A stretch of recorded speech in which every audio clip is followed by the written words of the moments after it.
In November of 2003, I lost my 28-year-old son in an accident just 8 days after he became a father for the first time. 8 days was all he had with his son. 8 days to love his infant child. That little boy is now 6 years old. He lives with his mom in southern Maine, and although he is growing up without his daddy, his small family is secure in the fact that each month a check will arrive from the Social Security Administration to help defray living expenses. That small boy will never know his dad or share the special memories that define the man he will become. Matthew will only know his daddy through the memories of others, but he will always know that Social Security will be there for him until he becomes a young man, all because socially conscious people like Francis Perkins and Franklin Roosevelt had a vision for the care of America's elderly and his needy children. What a legacy.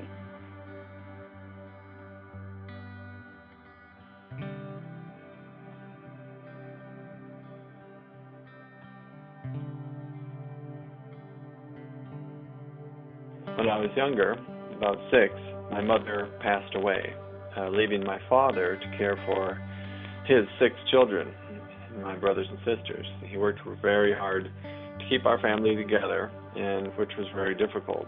Being a single father at that time was very uncommon, and often it felt like a battle. Were we going to be homeless? Were we going to be separated? These were real questions for us and our family. Social Security provided a critical bit of ammunition against poverty. Basically and truly allowed my family to pay the rent, to eat, and stay together as a family.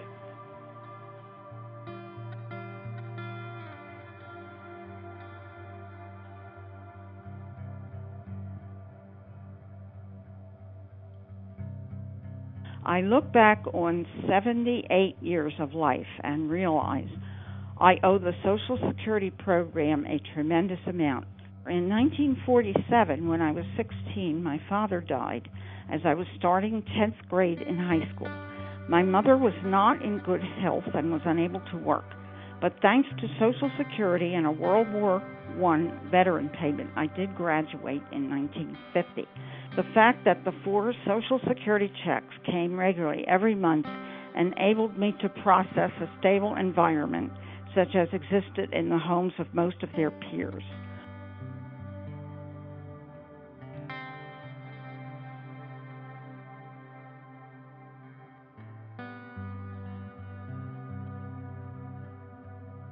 My stepfather, Thomas B. Cahill, was a conductor on the New York Central Railroad. President Franklin Delano Roosevelt traveled on Tom's train when he was going home to Hyde Park. One day, the president called Tom into his compartment. He told Tom that he was contemplating instituting a retirement insurance program for workers.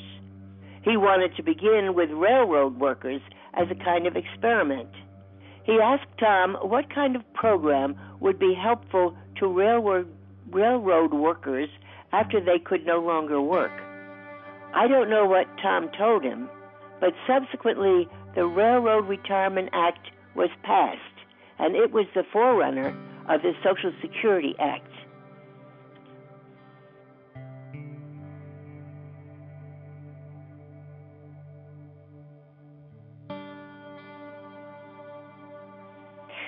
Never did I think I would be drawing a Social Security benefit at the early age of 60. I'm a junior senior who's vibrant, active, with many solid work years ahead. But following a state budget crisis and layoff in 2009 with no job in sight, I was forced to accept my deceased ex-husband's Social Security as a survivor benefit. I thank him every day, and I thank Social Security, as it prevented me from going bankrupt, even possibly homeless. I'm now seeking permanent part-time work and feel blessed that I have a cushion for life. I'm not as well off as some, but certainly better off than others.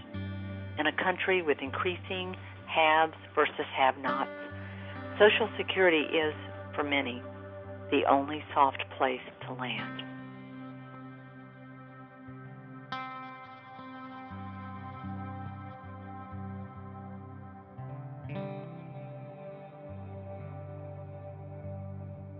In 2001, when my husband died after 53 years of marriage, I had no earnings of my own as a stay-at-home wife and mother.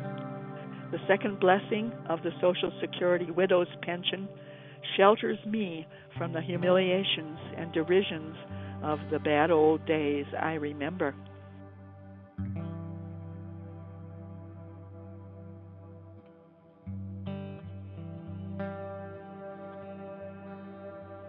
My dad instilled in me a great sense of responsibility through his work ethic.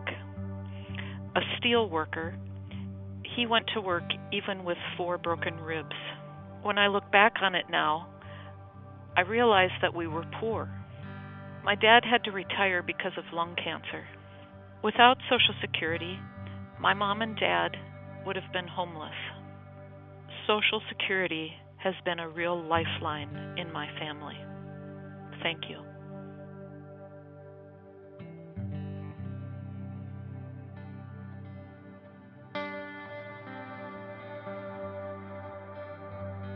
My maternal grandparents retired without Social Security. My grandfather had cancer and was an invalid, eventually a bed patient. They survived economically by having one of their children, usually with a spouse and sometimes other family members, come to live with them for a while. This setup would pay the rent and keep groceries on the table, but it was not always a happy situation. My father was a logger, and my mother did seasonal work in the pepper plant in Woodbury, Georgia, paying in enough quarters to be eligible for Social Security. In retirement, they generally lived in subsidized housing and had enough money from their Social Security to pay rent and pay for utilities, food, and a few extras. The important thing with Social Security is that with the government controlling it, it is a guaranteed income. Many people, including many in my own family, if they had to invest part of their income for retirement, would retire having nothing on which to live.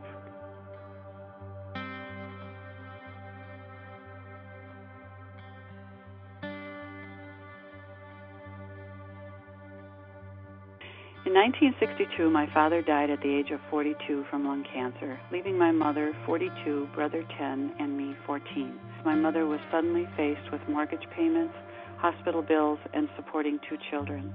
The funeral director in our small town in Cedarburg, Wisconsin, told my mom about benefits available from Social Security that would help her. I remember my mom telling me how this will help so much and that we will not be poor or have to move. Having grown up during the Depression with only food stamps available was terrifying for my mom. My life would have been a lot different without this benefit from Social Security.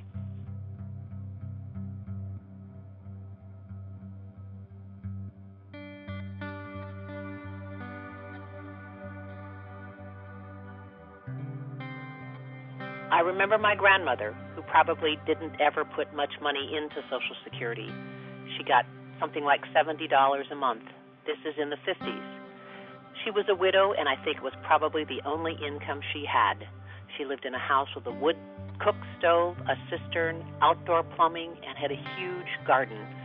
For one's birthday, she might give you a dime or a quarter, a large sum for the time and for her income.